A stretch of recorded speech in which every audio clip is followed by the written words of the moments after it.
Dando continuidade, o período clássico, que abrange aproximadamente meados do século XVIII até o início do século XIX, é marcado por uma ênfase na clareza formal, no equilíbrio e na simplicidade. Compositores notáveis, como Mozart, Haydn e Beethoven, contribuíram para o desenvolvimento deste estilo. As formas musicais, como a sonata, a sinfonia e o quarteto de cordas, foram popularizadas durante este período. A melodia era elegante e equilibrada, muitas vezes seguindo padrões simétricos. A harmonia tornou-se mais rica e variada, e a orquestração foi aprimorada, permitindo uma expressão musical mais ampla. O estilo clássico é conhecido por sua abordagem lógica e estruturada, proporcionando uma transição entre os excessos ornamentais do barroco e a expressividade emocional do romantismo. Dos 3 duetos para clarineta e fagote de Beethoven, Allegro Comodo é o primeiro movimento. O termo Allegro Comodo sugere um movimento animado, porém moderado, característica típica do estilo clássico. Originalmente escrita para clarineta e fagote, hoje ouviremos a voz do fagote executada pelo contrabaixo.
período romântico, que abrange aproximadamente o século XIX, foi marcado por uma ênfase na expressão emocional, na individualidade artística e uma reação contra as formas rígidas do classicismo.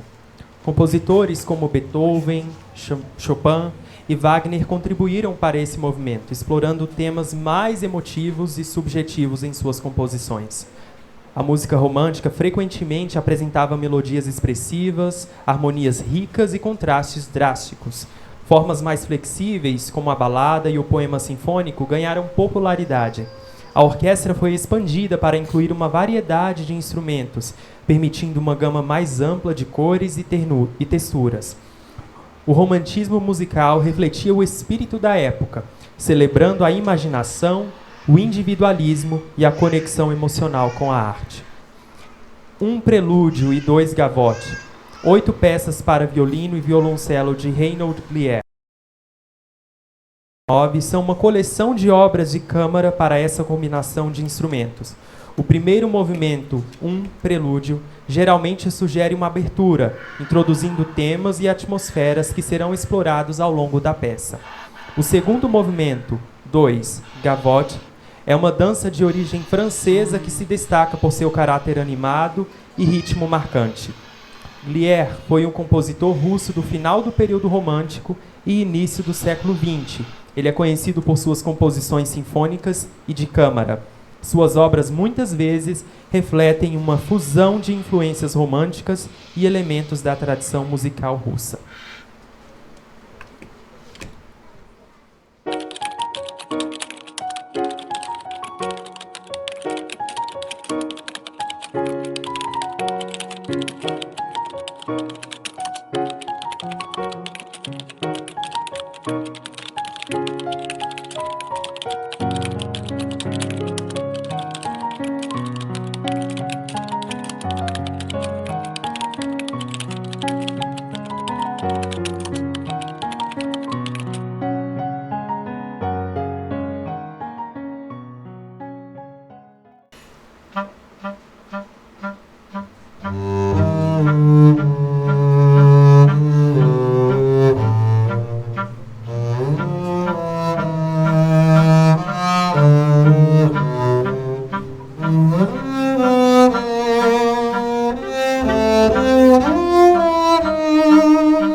transição do período romântico para o contemporâneo é marcada por uma mudança de ênfase na expressividade emocional para experimentação e diversidade estilística.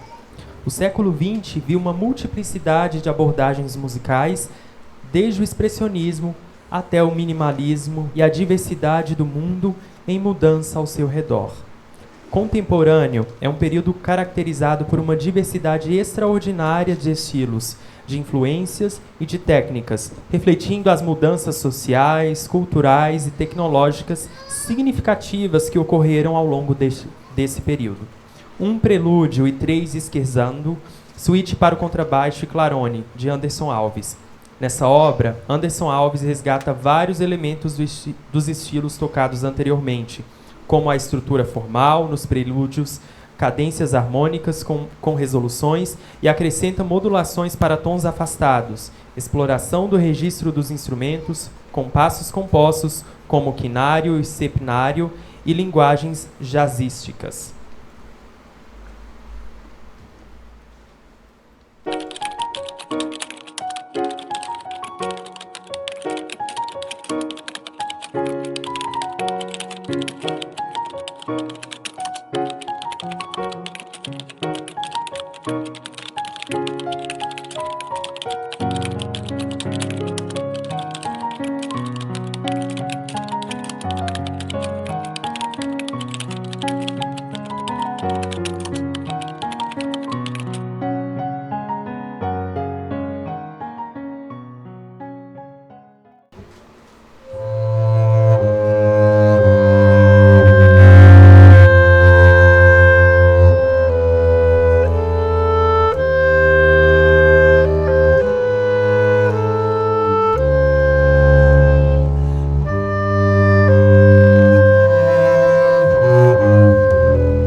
Irmãos, que maravilha. Já vai ter mais uma canção final aí, mas eu preciso compartilhar um pouquinho com vocês aqui uma breve reflexão. O pessoal vai estar projetando aí pra gente sobre como a gente está falando de música, como a gente está falando de cultura, a gente está falando de... Em ser um salmo aqui, Salmo 150, né? Um salmo que glorifica a Deus com tudo que temos e tudo que somos. Eu quero compartilhar aqui brevemente uma reflexão com os irmãos, tá bom? Você que é o nosso convidado, sobre adoração. Olha só, o que é adoração, irmãos? A gente não pode sair daqui, já que a gente está falando de música, sem falar sobre adoração. Inclusive foi tocada aqui uma canção, que é um louvor, e que tem a ver com adoração também. Quero compartilhar com os irmãos aqui pelo menos 3 pontos importantes. Pelo menos para a gente entender o que é adoração. De uma forma bíblica, tá? Um conceito bíblico. Olha só, João 4, versículo do 20 ao 24, fala sobre isso. Jesus ele teve um encontro com a mulher samaritana ao poço. Quem lê a Bíblia, quem tem costume aí sobre... Obrigado. Quem tem costume sobre a leitura, fazer uso da leitura, é muito familiar esse texto, né? A mulher samaritana encontra com Jesus, Jesus pede água a ela, e ali tem uma troca de ideia ali, uma conversa, inclusive ela vai lá na comunidade dela e anuncia que encontrou Cristo. Olha só, eu separei aqui alguns versículos para a gente entender um pouquinho do que é adoração. João 4, versículo 20 ao 24 vai dizer: nossos antepassados adoraram neste monte, mas vocês judeus, isso é a mulher samaritana falando com o judeu, né? Vocês judeus dizem que Jerusalém é o lugar onde se deve adorar. Jesus declarou, versículo 21, creia em mim, mulher, está próxima a hora que vocês não adorarão o Pai, nem neste monte, nem em Jerusalém. Vocês, samaritanos, adoram o que não conhecem. Nós adoramos o que conhecemos, pois a salvação vem dos judeus. No entanto, está chegando a hora, e de fato já chegou, em que os verdadeiros adoradores adorarão o Pai em espírito e em verdade. São estes os adoradores que o Pai procura. Deus é espírito e é necessário que os seus seus adoradores o adorem em espírito e em verdade. Irmãos, o que a gente consegue entender dessa conversa de Jesus com essa mulher samaritana? A samaritana não dava bem com os judeus, desde o tempo de Abraão, lá no Antigo Testamento, né? Sempre houve um problema ali de adoração, crença mística, os hebreus tendo centralidade em um só Deus, a única adoração verdadeira, ali houve divisão dos povos, então nunca bateram muito bem. Já era incomum um homem conversar com mulher nesse tempo, já era incomum também um homem estar falando, um mestre como Jesus, rabi, né, falar com a mulher samaritana, por isso que os discípulos dele estranhou. Mas quando a gente fala sobre adoração, olha que interessante, os samaritanos entendiam que tinha um lugar onde se devia adorar. Igual também o povo, dependendo do tempo da história entre os hebreus e os judeus, também tinha um lugar de adoração, né? O local do monte de Jerusalém, onde foi sacrificado ali. Aliás, foi colocado como uma proposta de sacrifício, Isaac, né? Então sempre teve ali um local específico, onde foi construindo o templo e tal. Mas quando Jesus fala com a mulher, nessa nova aliança, nesse Novo Testamento, a gente observa o quê? Que não é mais agora um lugar. Adoração não é um lugar específico. Por exemplo, adorador não é quando você está aqui nesse lugar. Não é quando você está no templo, quando a gente se reúne como irmãos em Cristo para adorar a Deus. A adoração tem a ver com vida e não um lugar. Você pode perceber que nesse tempo aí muitos erravam, pisavam na bola, entregavam um sacrifício lá para perdão do pecado e tal, um sistema de sacrifício. Mas iam no templo para adorar a Deus e às vezes com a consciência culpada. Porque era o lugar e eles não estavam vivendo adoração, vida de verdade. Eles estavam vivendo ali um lugar onde eles iam adorar, mas depois voltava a vida a ser do mesmo jeito. Aí olha que interessante. A adoração é o lugar? Não é o lugar. Já foi um símbolo de um lugar. Mas hoje ela não é um lugar. E Jesus, no Novo Testamento, ele está falando no futuro. Olha, vocês não adorarão nem nesse monte onde os samaritanos estavam pensando e nem em Jerusalém onde os judeus estavam pensando. Então a adoração nunca vai ser um lugar. Adoração tem a ver com pessoas que têm a intenção no coração, a gente vai falar sobre isso um pouquinho mais na frente. Ou seja, a adoração não é o lugar, tem a ver com a individualidade de cada um que expressa ali em relação do que Deus é para cada um. Aí olha que interessante, Os samaritanos adoravam o que não conheciam, faziam ritual, pragmatismo automático, chegava lá, fazia os rituais, as crenças, as orações dos seus deuses, suas coisas.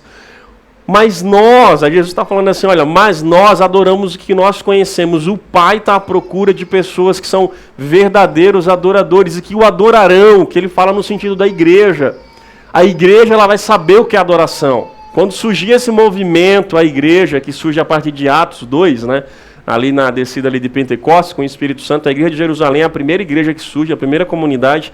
Quando esse povo surgir, quando esse povo surgir, eles me adorarão em espírito e em verdade, e não mais sendo lugar, mas sim sendo pessoas que adoram o Pai em espírito e em verdade. E a pergunta que fica é, por que em espírito? E não é Espírito Santo, está com E minúsculo ali.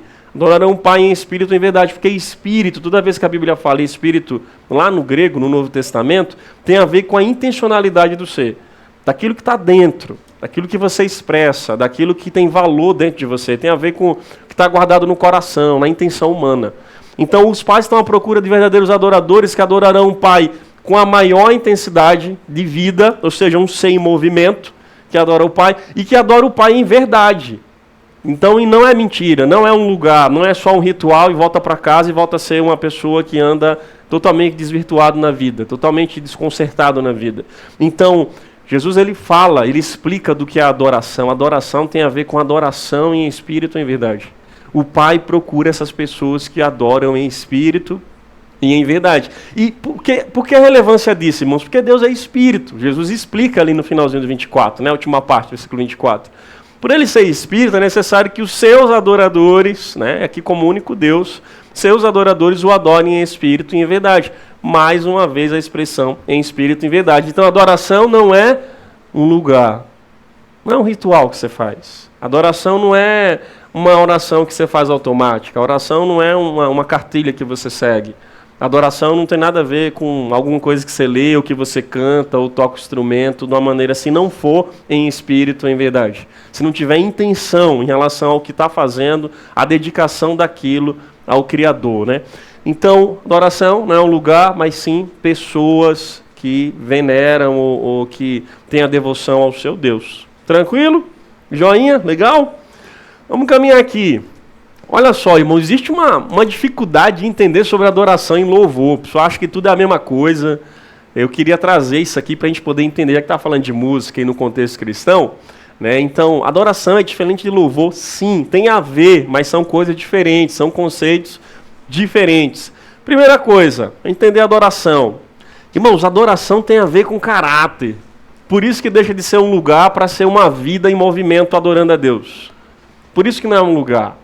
Adoração tem a ver com caráter. Adoração tem a ver com estilo de vida. Um adorador, ele tem um estilo de vida adorador. Ele não tem um momento que ele está ali e depois ele para de ser um adorador. Ele é um adorador onde quer que ele venha estar. O que quer que venha estar fazendo. O seu pensamento, o seu coração, as coisas dele estão ligado a Deus. Quando Paulo fala lá a carta aos Coríntios, que diz que comais, que bebais, façais tudo para a glória de Deus, ele está dizendo exatamente isso. Quem é adorador, quem é servo do Criador, quem se encontrou com o seu Deus, ele tem um estilo de vida adorador. Aconteça o que acontecer. Não altera quem ele é como adorador em relação ao seu Deus, que ele reconhece que Deus é, porque Deus não altera para ele. A gente pode até alterar para Deus, né? As nossas variações humanas, nossa limitação, mas Deus nunca, absoluto. Então a adoração tem a ver com caráter, quem eu sou, a minha expressão, reconhecendo quem ele é. E quando a gente olha o louvor, tem a ver com a vida que é desse adorador, que expressa a adoração desse caráter que essa pessoa tem. Ou seja, é um ato de elogiar a Deus, de glorificar, dizer aleluia, dizer santo, elogios a Deus, bendito tu és majestoso, tu és rei, tu és magnífico. Isso é louvor. Então no louvor não é quando eu só toco um instrumento. Adoração também não é só quando eu toco um instrumento. Adorador, o Pai está à procura de todos, independente do que façam, mas precisam ser, tem a ver com né? Vocês precisam ser adoradores. E louvor, eu não sei cantar, não sei tocar, não sei fazer essas coisas bonitas aqui, não sei fazer nada. Tá, mas o Pai está à procura, não são dos que fazem. Isso é bom e é importante, o Pai está à procura daqueles que são adoradores e que adoram o Pai em espírito e em verdade. Então a adoração tem a ver com o estilo de vida. É a pessoa. Adorador em movimento, em constante movimento. E louvor tem a ver com a expressão do ato de elogiar a Deus dentro de um caráter, de uma vida de quem é adorador. Então o louvor tem a ver com aquilo que vai para fora, né? Está dentro para fora, é a expressão. Eu vou exteriorizar, isso é louvor, do que está dentro de mim. Mas a adoração tem a ver com o que eu sou em relação a Deus e do que Ele é para mim. Então tem a ver com o meu caráter, meu estilo de vida, da minha adoração. Tranquilo? Joinha? Vamos ver aqui um exemplo de adorador na Bíblia, irmãos. Vamos ver aqui Davi. 1 Samuel 16, olha só, eu fiz alguns cortes aqui para ser bem objetivo. 1 Samuel 16, 14, o Espírito do Senhor se retirou de Saul. E um espírito maligno, Saul foi o primeiro rei, né, de Israel, ali a gente percebe, foi nomeado pelo povo, e vindo da parte do Senhor o atormentava. O rei Saul, primeiro rei de Israel, teve um momento nas suas circunstâncias de altos e baixos que viveu ali, ele passou a ficar atormentado, cheio de perturbações, coisas malignas e tal, perturbando.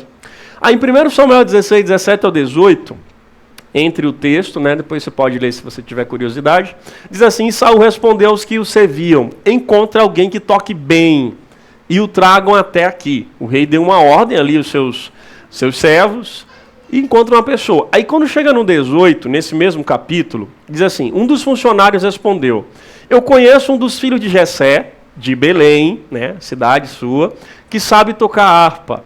E é um guerreiro valente. Aí começa a falar as qualidades, as características de Davi. Sabe falar bem, tem boa aparência, mas sendo que tem um detalhe, o Senhor está com ele. Irmão, vocês entendem o que quer dizer essa expressão, o Senhor está com ele? Eu pergunto, basta apenas um adorador tocar bem, se o Senhor não estiver com ele, se ele não tiver o caráter de adorador? Sabe, essa expressão, o Senhor estava com ele, a gente encontra muito no Antigo Testamento. Deus estava com José ali no momento do poço ali, que foi colocado na cisterna, Deus estava com José na casa de Potifar. Essa expressão de Deus estar com alguém é uma pessoa, vamos colocar assim, como se fosse um vaso sendo usado na mão do oleiro. Uma pessoa que se sujeitou a Deus, onde há temor, onde há caráter, onde há obediência, onde há uma vida de santificação, a qual a presença de Deus repousa sobre esse adorador, sobre essa pessoa. O Senhor está com ele, nada mais nada menos dizer que o Senhor é amigo de Davi. Que o Senhor, a presença de Deus habitava, repousava sobre Davi. E Davi depois seria o novo rei, né, no lugar de Saul. O que é que me chama a atenção? Por que Davi é um exemplo de adorador, irmãos? Porque não bastava apenas tocar bem, não bastava apenas ser de Belém, ser do filho de Jessé, saber tocar bem sua harpa, não bastava ser um guerreiro valente, não bastava falar bem, ter boa aparência, se o Senhor não estiver com ele. Aí o que aconteceu, irmão? A gente já sabe mais ou menos a história, né? 1 Samuel 16, 23, e sempre que o Espírito mandado por Deus se apoderava de Saul, Davi apanhava sua harpa e tocava. Então Saul sentia alívio e melhorava, e o espírito maligno deixava. Por quê? Porque o Senhor estava com quem? Com ele. Quando Davi tocava, se fosse uma pessoa qualquer tocando, não aconteceria nada. Nada. Iam chamar vários, ia fazer uma fila e anunciar em todo o povo de Israel, em todo o acampamento, e dizer, olha, convoque aí os melhores tocadores de harpa, de, sei lá, qualquer outro instrumento, para ajudar aqui Saul a acalmar essa perturbação que ele está tendo. Se não tivesse o caráter de adorador, se não tivesse dentro de si a expressão do adorador que ele é, que o Senhor estava com ele, um adorador em movimento, nada valeria. Então Davi chegava, tocava, começou a servir o rei Saul, né? E depois a gente sabe um pouquinho da história que ele assume o trono lá na frente. Ou seja, irmãos, um exemplo de adorador, Davi, ele tinha um caráter que dedicava a Deus. Sua vida, seu temor, sua obediência, sua santificação, seu caráter dedicava a Deus. Um outro exemplo de adorador que tem a ver com vida, caráter. Paulo e Silas na prisão, Atos 16, versículo 16 ao 17. Certo dia, indo nós para um lugar de oração, encontramos uma escrava que tinha um espírito pelo qual predizia o futuro. Ela ganhava muito dinheiro para os seus senhores com adivinhações. Essa moça seguia Paulo e a nós, né, porque é Lucas narrando o livro de Atos, que escreveu ali o médico, né, e ela gritando, né, estes homens são servos de Deus Altíssimo e lhe anunciam o caminho da salvação. Eu queria que você entendesse.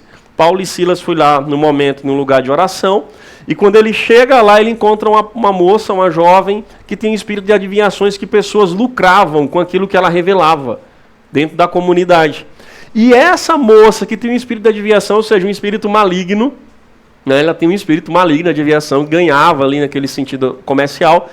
Quando essa moça encontrou Paulo e Silas, pessoas que tinham o caráter de Deus, que eram adoradores, né? Paulo aqui já convertido, se encontrou com Cristo. Paulo e Silas, olha o que o próprio maligno expressa a respeito de Paulo e Silas, né? E Lucas também, né? Estes homens são servos do Deus Altíssimo, eles anunciam o caminho da salvação. Até o maligno reconhece quem é um adorador. Você consegue perceber isso? E sabe o que aconteceu aqui? A gente sabe um pouquinho da história, né? A multidão ajuntou-se contra Paulo e Silas devido que ele expulsou ali aquele espírito maligno em relação àquela moça de adivinhação. Ficaram totalmente revoltados porque era um ganha-pão de comércio para aquela comunidade. Pessoas eram beneficiadas com aquela revelação que aquela mulher tinha. E a multidão juntou-se contra Paulo e Silas e os magistrados, né, as pessoas ali que estavam à frente ali, da lei, e ordenaram que lhe tirassem as roupas e fossem açoitados. Irmãos, Paulo e Silas foi preso por causa desse milagre que foi feito. E o que é que acontece? Por que eles são adoradores? Tendo recebido tais ordens, Atos 16, 24 a 26, ele os lançou no cárcere interior e lhe prendeu os pés no tronco. Paulo e Silas com os pés no tronco, presos, açoitados, tiraram-lhe a roupa, sofrimento.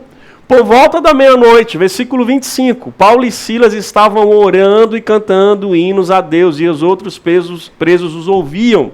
De repente houve um terremoto tão violento que os alicerces da prisão foram abalados. Imediatamente todas as portas se abriram e as correntes todas se soltaram. Depois daí vai ter um milagre que o carcereiro é salvo, ele e a casa dele são convertidos em Cristo por causa desse milagre, que ele ia se matar, devido ao milagre que aconteceu desse terremoto. Paulo pede para nenhum deles saírem e ele e a casa dele é salva pelo milagre que aconteceu e Deus os poupou ali. Sendo o que é que acontece? Quando eles estão em sofrimento, irmãos, como cantar um hino, como cantar a Deus, que teria tudo para você dizer, nossa, o Senhor me permitiu chegar aqui nessa miséria, estava anunciando o teu evangelho, estava proclamando o Senhor, o teu nome, e o Senhor me permitiu ficar preso, o Senhor me permitiu chegar nesse ponto. E olha o que é que acontece, eles fazem o contrário. Paulo e Silas estavam orando à meia-noite, cantando hinos a Deus, com os pés no tronco, irmãos. Os pés no tronco, no cárcere interior, ou seja, num lugar mais interno mesmo, talvez até mais baixo, talvez até numa parte mais abaixo do plano, né? Ou seja, como está cantando, orando à meia-noite, se você tem tudo para dizer, o Senhor é culpado, por que eu estou aqui nessa prisão? Mas não, eles estavam cantando e adorando a Deus. Você consegue perceber que não tem variação para quem é adorador? Eu não deixo de ser adorador porque a igreja vai ser do meu agrado ou não. Eu não deixo de ser adorador, ter um caráter adorador, se a música tem a ver com o que eu gosto ou não gosto. Eu não deixo de ser um adorador se de repente alguma pessoa me causou mal na igreja, ou um pastor, um líder religioso, um padre. Eu não deixo nada disso. Porque quem é adorador de verdade, adora a Deus em espírito da verdade, não importa as circunstâncias, ele jamais vai deixar de ter um caráter adorador. Porque ele reconhece o valor que Deus tem para ele. Ele não é um covarde que, em meio das circunstâncias, ele está sendo adorador e para de ser adorador, então a adoração vai ser num monte que eu vou lá e volto e eu deixo de ser. Não, ele é o adorador. Ele carrega consigo a adoração na vida dele. As veias dele pulsam adoração, irmãos. O sangue dele corre a adoração. A sua consciência, os seus pensamentos, suas atitudes, suas decisões, tudo que faz, o seu casamento, seu relacionamento, seu namoro, seu noivado, seu casamento, seus filhos, tudo é para a glória de Deus, para quem é adorador. Quem não é adorador nunca vai entender isso aqui. Que mesmo no sofrimento eu canto e oro, porque Deus não altera aquilo que Ele é diante do que Ele representa para mim. Você consegue perceber que adorador não para de adorar? Eu lembro de uma canção de uma cantora, eu não lembro bem agora, fugiu o nome, né? Diz assim, adorar é o que sei, adorar é o que sou, nada pode calar um adorador. Não existe prisões que contenham a voz daqueles que são adoradores. Tem como prender um adorador, prenderam-lhe os pés, mas um coração adorador jamais. Eu lembro de umas histórias, por exemplo, de John Newton, a história lá da história Amazing Grace, né? A música, escravos de embaixo no navio lá, e eles muitos relatos, até outros hinos também de histórias, pessoas cantando, escravos cantando, mesmo preso, cantando ao seu Deus, exaltando ao seu Deus, porque não tem a ver com as circunstâncias, não é o lugar, é um coração que é rendido como adorador a Deus. Então altere o que for de alterar, mas não altera aquilo que eu sou diante de Deus. Lembra de Sadraque, Mesaque e Abednego? 3 homens colocados na panela de fogo. Ó rei, não vamos se prostrar diante da tua estátua. Para ele nos livrará, senão não tem problema, mas jamais vamos fazer isso. Foi colocado na fornalha, aquecida 7 vezes mais, e o milagre aconteceu. Nem a fumaça chegou aos seus cabelos. Aquele homem saíram da fornalha 7 vezes mais aquecida, e o nome de Deus foi glorificado, porque eles eram verdadeiros adoradores, em meio a uma cidade corrompida. Irmão, isso acontece com Daniel na Babilônia, um jovem que não se corrompeu. Isso acontece com vários e vários e vários. Quem tem um coração adorador não altera a circunstância. Olha o que é louvor, irmãos. Diferente do adorador, tem a ver com caráter, vida, né? Louvor, expressão de elogio. Guarda bem isso aqui, ó, para a gente poder... Opa, vamos lá. Guarda isso aqui. Adoração tem a ver com o meu caráter, a minha vida. O louvor é expressão, o ato de elogiar a Deus, mas do caráter que eu tenho, do que eu reconheço a Deus.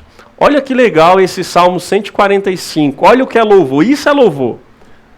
Eu te exaltarei, meu Deus e meu Rei. Bendirei o meu nome para todo sempre. Todos os dias te bendirei e louvarei o teu nome para todo sempre. Grande é o Senhor e digno de ser louvado. Sua grandeza não tem limites. Uma geração contará a outra a grandiosidade dos teus feitos. Eles anunciarão os teus atos poderosos. Proclamarão o glorioso esplendor da tua majestade e meditarei nas maravilhas que fazes. Anunciarão o poder dos teus feitos temíveis, e eu falarei das tuas grandes obras. Comemorarão a tua imensa bondade e celebrarão a tua justiça. E aí tem os outros versos, me detive aqui só para trazer um exemplo. Isso é louvor de um adorador. Adorador eu sou. Tenho um caráter adorador, um caráter de temor, de santificação, de obediência. Eu faço, independente de tocar, não está limitado ao tocar, ao cantar. Agora o meu louvor... ele expressa o que Deus é em relação ao ato de elogiar, de glorificar, dizer aleluias, exaltação ao nome de Deus. A gente não louva o ser humano. A pessoa eu aqui, estou louvando aqui o Aldiberto. Nossa, o Aldiberto essa semana terminou aqui a elevação. Que bênção, cara, eu vou te exaltar aqui, eu vou me render a ti. O Aldiberto fez não sei o que aqui, fez a placa ali da igreja. O Aldiberto, não, o louvor não é para o homem. O louvor é para Deus.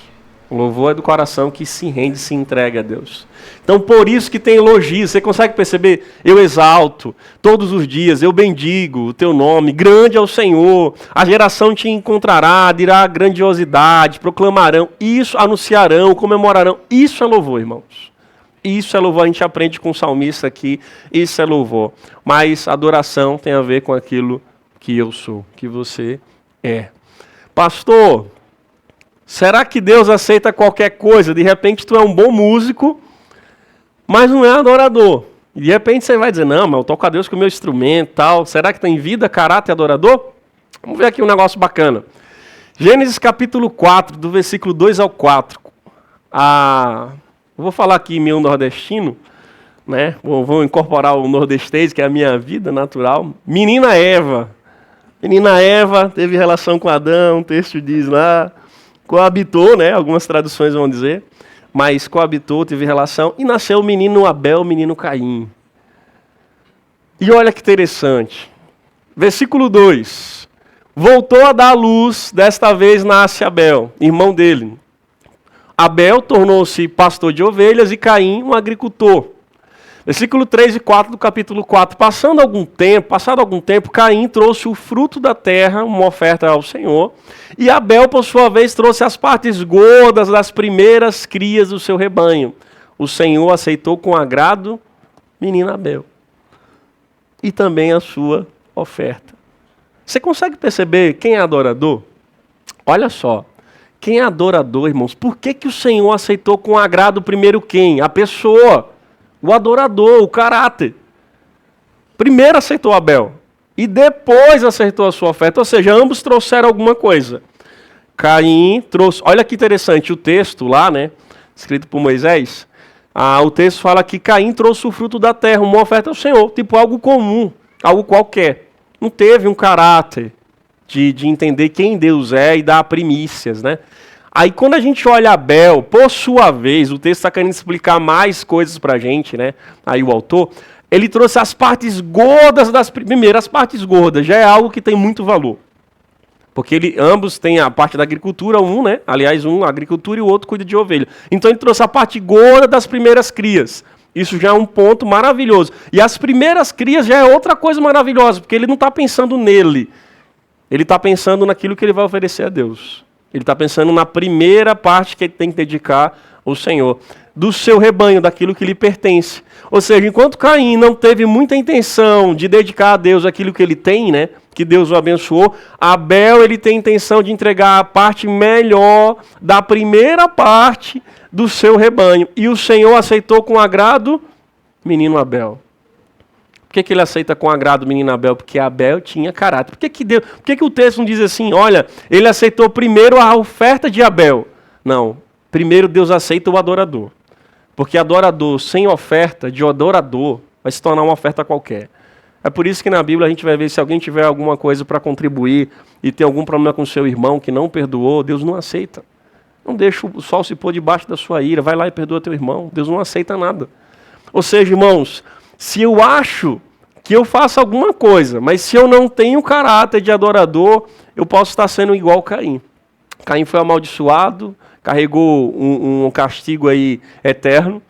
A gente pode ler aí posteriormente se tiver curiosidade, mas o fato é que Deus não aceita nada se não for com o coração sincero. Algo temente, obedecendo a Deus, Deus não aceita. De repente tudo que a gente venha estar fazendo possa ser tudo inútil, pode ser tudo em vão, porque Deus não aceita, tem que ter um adorador. Ou seja, o Senhor aceitou primeiro a vida, primeiro o caráter, primeiro a obediência, primeiro o temor, para depois vir aí a oferta. Consegue perceber? Que primeiro que está em jogo não é o lugar, se adora ali ou adora ali, como foi a mulher samaritana. O que está em jogo é você. O que está em jogo se eu sou um adorador. Se eu reconheço Deus como Senhor da minha vida. Se eu já me encontrei com Ele e vivo para Ele.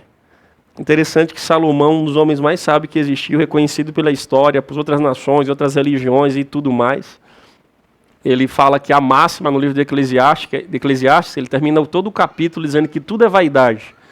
Tudo é vaidade. Debaixo do sol é correr atrás do vento. Tudo é vaidade. Até a sabedoria que ele teve, ele chama que foi vaidade. Porque ele não soube viver numa vida de temor, a qual seria uma bênção para ele e para o reino de Deus. Ele acabou deslizando e fazendo coisas que não agradavam a Deus. No final de tudo que ele falou sobre sabedoria, ele diz, olha, a conclusão é, no final do capítulo de Eclesiastes, os últimos versículos, ele vai dizer, tema a Deus e obedeça os seus mandamentos. Isso é essencial para o homem. Ou seja, você pode passar a vida toda, enquanto você não temer a Deus e obedecer os seus mandamentos, final da conta é como se você não encontrasse nada que você procura nessa vida.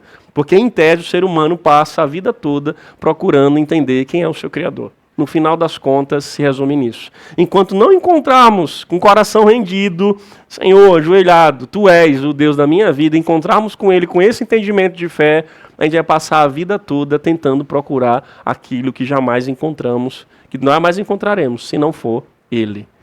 E eu quero aqui finalizar com você. Deus te chama para ser um adorador. Adore o Pai em espírito e em verdade. Hebreus 10, 19 a 22, olha que interessante, é um convite para você entrar na adoração, para você ser um adorador. Portanto, irmãos, temos plena confiança para entrar no Santo dos Santos, pelo sangue de Jesus, por um novo e vivo caminho, que Ele nos abriu por meio do véu, isto é, do seu corpo. Temos, pois, um grande sacerdote sobre a casa de Deus. Sendo assim, olha que convite legal para você e para mim hoje. Aproximemo-nos de Deus com um coração sincero e com plena convicção de fé, tendo os corações aspergidos para nos purificar de uma consciência culpada, que nós somos pecadores e carecemos de quem? Do sangue de Jesus, dele como nosso sacerdote, como também nosso cordeiro. E para nos purificar de uma consciência culpada e tendo os nossos corpos lavados com água pura, aproximem-se de Deus. Qualquer um pode se aproximar de Deus? Pode, mas encontrar com Deus de verdade, se houver um coração sincero, plena convicção de fé, corações aspergidos, purificar uma consciência culpada, ou seja, reconhecer que sou pecador, que careço da graça de Deus, e tendo os corpos lavados com água pura, ou seja, uma totalidade. Não é só interior. Deus quer uma santidade no meu corpo físico. Deus quer uma santidade nos meus pensamentos. Deus quer uma santidade nas minhas decisões. Ou seja, irmãos, entrar no Santo do Santo era o que o sacerdote fazia uma vez por ano. O sumo sacerdote ia lá, além do véu, ficava a Arca da Aliança, e ele ia lá e oferecia sacrifícios tanto para si, quanto para toda a comunidade de Israel. Aí agora Jesus vem, vai na cruz, morre por nós. João fala que ele é o Cordeiro de Deus que tira o pecado do mundo. E agora sacrifica por nós os nossos pecados, morrendo de uma só vez, né? A graça que alcança a todos, e alcançarão a todos até a sua vinda. E hoje, pelo sangue de Jesus, nós temos livre acesso para entrar no Santo dos Santos, que é o lugar santíssimo, né, de adoração, pelo novo e vivo caminho. Ele nos abriu o meio do véu quando ele estava na cruz e disse: está consumado. O que aconteceu? O véu do templo se rasgou. E o lugar que só entrava uma pessoa uma vez no ano, agora nós entramos aqui, que não é mais um lugar. Passou o tempo da lei cerimonial. Agora é pessoas vivas que adoram a Deus em espírito, em verdade. Eu queria que você entendesse, meu irmão. Não adianta orar se não tiver um coração sincero. Não adianta orar se não houver uma consciência de culpa revelada. Senhor, eu sou miserável e a minha vida carece de Ti. Não adianta só chegar no final do ano e a gente comemorar um Natal. E um ano todo a gente não é adorador, mas quando chega no final do ano a gente faz até oração bonita. Ou seja, se nós não formos um adorador de verdade, se a gente não tiver essa graça de Deus sobre nossa vida, a gente vai ter dificuldade de entender quem é Deus. Ou seja, meus irmãos, se aproxime de Deus com o coração aberto, quebrantado, né? Tendo essa plena consciência que Deus está aí para abençoar a sua vida. E eu deixo aqui um versículo para os irmãos, que isso aqui possa ser um conselho aqui meu para você. Estava nem nos meus planos falar isso aqui, mas eu preciso falar, senti muito de falar isso. Finalizo aqui com esses versículos, Jeremias 29, versículo 11 em diante. Guarda bem isso, com carinho que você vai ouvir. Pensa Deus falando com você isso aqui, tá? Guarda bem com carinho. Jeremias 29, 11. Porque sou eu que conheço os planos que tenho para vocês, diz o Senhor. Planos de fazê-los prosperar e não de causar danos. Planos de dar a vocês esperança em um futuro. Então vocês clamarão a mim, virão orar a mim, e eu os ouvirei.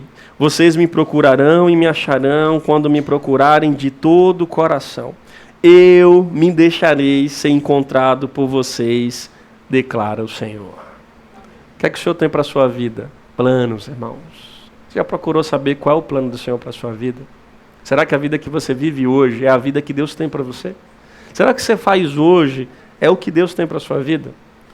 Como é que eu vou saber se eu não tenho uma intimidade com Ele? Se eu não escancaro, rasgo o meu coração?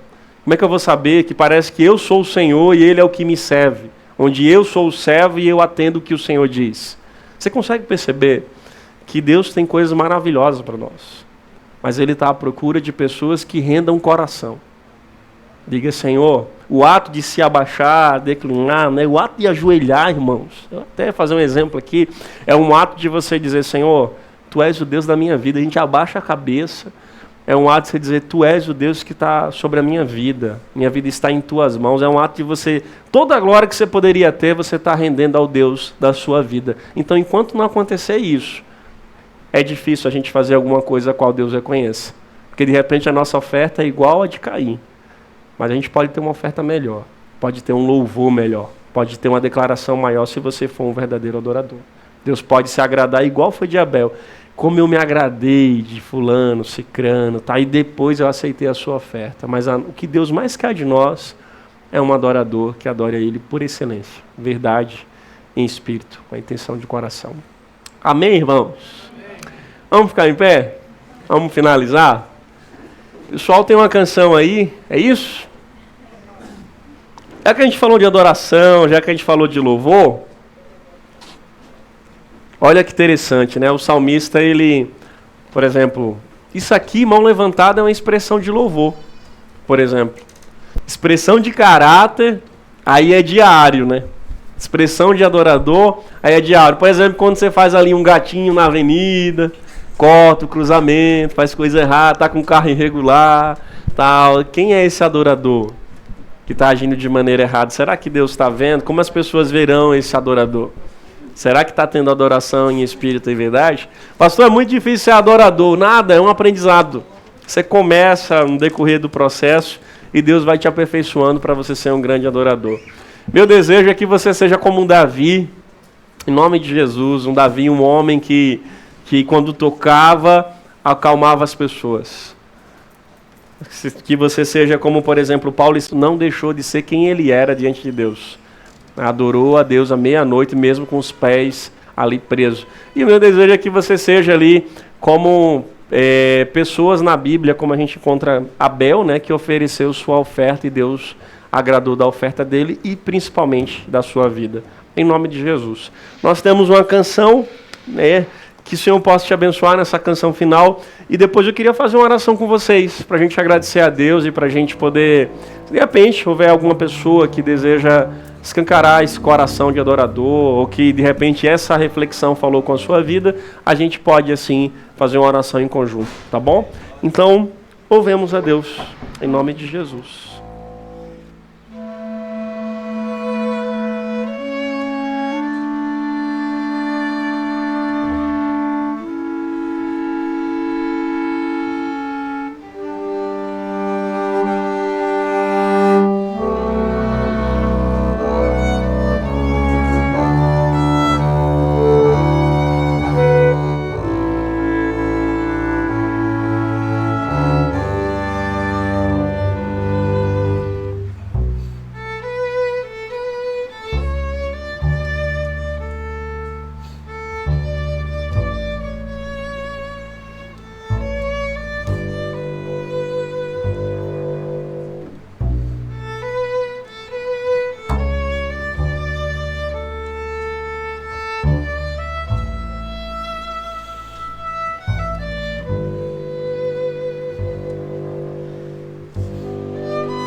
Aleluia. Será que dá pra gente fazer um pedacinho improvisado aqui o negócio, mas colocando os músicos no estreito? Perdoa o pastor, viu? Perdoa o pastor. Vai colocando na gaveta do perdão aí. Será que dá pra gente fazer um pedacinho, a gente cantando junto, irmãos? Pense essa parte do refrão. Letícia, ajuda a gente aí. Dito que o tom tá bacana. Vamos pensar, a gente cantando isso a Deus. Se quiser fechar os teus olhos, pra gente encerrar esse momento aqui com chave de ouro, a gente orando a Deus, mas cantando isso ao Senhor. Em nome de Jesus. Onde é que estão os verdadeiros adoradores que adorarão o Pai em espírito e em verdade? Dá pra gente fazer do refrão aí, esse pedacinho, a Letícia ajudar a gente cantando? E a gente cantar, irmãos, aqui. Se tem liberdade para cantar, amém? Vamos fazer isso? Dá para fazer isso?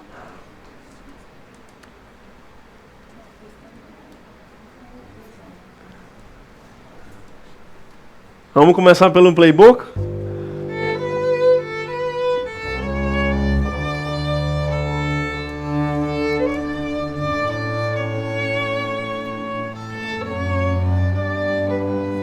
Você conhece? Cante o Senhor, em nome de Jesus. Te encontro no mistério. Pra cá, Letícia. Em meio ao mar, confiarei. Você pode dizer isso ao Senhor? E ao teu nome clamarei. Onde estão os adoradores? E além das ondas, cadê o seu louvor ao Senhor? Somente em ti descansarei, pois eu sou em nome de Jesus. E tu és meu.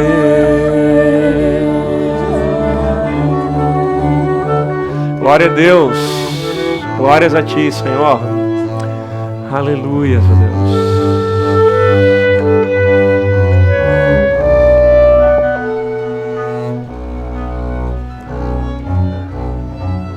Aleluias, aleluias. Cobre os meus temores. Se souber, você pode cantar, cante com força, com vontade, em nome de Jesus. Me guiará. Se estou secado pelo medo, você pode fazer disso a sua oração essa noite, em nome de Jesus. Nunca vai falhar.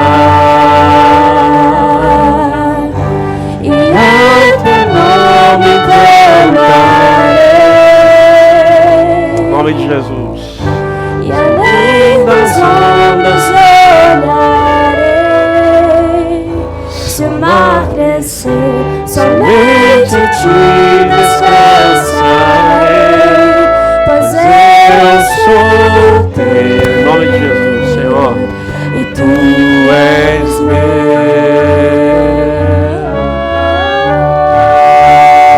Glórias a Deus. Santo és, Senhor. Em nome de Jesus. Glórias a ti, Senhor Jesus. Glórias a ti, Senhor. Quero orar com você nesse momento, em nome de Jesus. Você pode fechar seus olhos aí. Se quiser. Se quiser ter um coração sincero, enquanto os instrumentos estão aí fazendo esse fundo aí. Se quiser falar com Deus nesse momento. De repente tem alguma coisa para você consertar na sua vida. Nós estamos em um concerto aqui musical. Mas de repente você precisa ser um concerto, mas agora com S, né? De consertar algo na sua vida. Você precisa ser um instrumento na mão de Deus, além de ser um músico, uma pessoa que vai à igreja, que não é o lugar, mas assim é um coração. Quero orar com você em nome de Jesus. Feche seus olhos. Senhor Jesus. Pai, Tu conheces os corações aqui nessa noite. Tu sabe como nós estamos aqui. Tu conheces o coração de cada um, que de repente alguém já foi um dia um adorador e hoje não é mais. Tu conheces o coração de pessoas que um dia se renderam ao Senhor e hoje talvez não se renderam mais. Tu conheces a oração, o choro. Tu conheces o sofrimento nosso, Senhor. Tu conheces a nossa vida. Às vezes nós estamos igual Paulo e Silas na prisão, com os pés acorrentados. Mas nós não deixaremos de ser adorador, Senhor. Nós não deixaremos de de entender quem o Senhor é para nós, que a nossa vida sem o Senhor, ela não é nada, ela é vazia, Senhor. Até quando nós passaremos a vida toda se não se encontrar com o Senhor? Assim se falou Salomão. Pai, no nome de Jesus, nos ajuda a entender que o significado dessa vida é encontrar com o Criador de volta, voltar ao Éden, voltar como foi do princípio, tudo perfeito. É o que nós mais almejamos, Senhor. É o que mais nós precisamos, meu Deus. Se houver alguém nessas condições, Senhor, que precisa voltar ao Éden, que precisa voltar ao entardecer, quando o Senhor passeava ao entardecer, juntamente com aquele casal no jardim que o Senhor colocou naquela casa maravilhosa, Senhor. Pai, nos ajuda a entender que quem é adorador tem uma vida diferente. Quem é adorador expressa louvor diariamente. Na sua mesa, na sua janta, no seu café da manhã, com seus filhos, no seu relacionamento. Existe verdade, existe intenção no coração. O Senhor está à procura de verdadeiros adoradores, que o Senhor possa achar em nós verdadeiros adoradores que te adoram em espírito e em verdade. Pai, abençoe a vida dos teus filhos, Senhor, de todos os nossos convidados que estão aqui, os irmãos que estão aqui. Toma-nos em tuas mãos, que a gente possa ser um adorador por excelência. Que o Senhor possa olhar para nós nessa terra e pode dizer: ali está um adorador, uma adoradora. Ali está uma pessoa como Noé, que andava com Deus. Ali está um Elias que andava com Deus. Ali está um Eliseu, que as pessoas que ele passava para dizer: ali há um homem de Deus, ali há um homem de Deus. Que as pessoas olhem para nós e vejam o Cristo que há em nós. Que vejam a revelação divina da tua glória na nossa vida, Senhor. Em nome de Jesus, que ao olharem para nós possa ver o caráter do Senhor na nossa vida. No nome do teu Filho Jesus. Que o Senhor encontre em nós um coração rendido, Pai. Que reconhece o Senhor como o único Deus, Salvador da nossa vida. No nome de Jesus. Que o Senhor abençoe, Pai, os músicos aqui presentes. Abençoe a vida deles, que eles sejam como Davi, Senhor, tocando a sua harpa. Que ao tocar, que venha tirar toda a atormentação de pessoas que o ouvirão, Senhor. E que mesmo em meio a tantos instrumentos onde eles passam, orquestra e lugares, Senhor, mas o toque, o cantar, o instrumental de um adorador, ele é diferente, ele sobressai sobre os demais. Porque o Senhor estava com ele, porque o Senhor é com essa pessoa. Que o Senhor abençoe esses músicos, Senhor. Cada um deles, em nome de Jesus. Que o Senhor abençoe poderosamente a vida de cada um deles. Que o Senhor estenda as tuas mãos sobre a vida deles. Que o Senhor abençoe também os músicos que estão aqui convidados, ó Deus. Abençoe a vida deles. Que eles possam usar a sua própria vida para ser um instrumento vivo em tuas mãos, Senhor. Em nome de Jesus. Que o Senhor abençoe os nossos irmãos, a tua igreja aqui em São Sebastião. Cada um dos nossos convidados, a nossa comunidade aqui local. Nós entregamos tudo em tuas mãos. Obrigado por essa noite maravilhosa que teremos, ó Pai, que tivemos. Que o Senhor seja glorificado através de todo o nosso ser. Todo o nosso ser. É possível sim, Senhor, expressar a cultura. É possível sim expressar algo que não é algo que há imoralidade, não é algo supérfluo. É possível sim, mas que a gente possa trazer isso, meu Deus, para a tua glória. Que as ações da nossa vida sejam para a tua glória. No nome de Jesus, que o Senhor nos abençoe no nome de Jesus. Que o Senhor possa se encontrar com cada um de nós, ó Deus, nessa noite. Que a gente possa testemunhar de coisas que o Senhor há de fazer, Pai, dos planos que o Senhor tem para nós. Que o Senhor possa nos fazer lembrar dessa noite que tivemos aqui. Em nome de Jesus, que foi importante ouvir essa palavra, foi importante estar com pessoas nessa noite. Pai, que o Senhor abençoe cada um em nome do Senhor Jesus. E eu quero nos pedir dizendo, Senhor, que a graça do Senhor Jesus, o amor de Deus nosso Pai, e a comunhão e a consolação do Espírito Santo esteja com a sua vida, esteja na sua família, na sua casa, no seu casamento, esteja com os músicos, os nossos convidados, em nome do Senhor Jesus. Que o Senhor te abençoe, em nome de Jesus. Vamos aplaudir ao Senhor.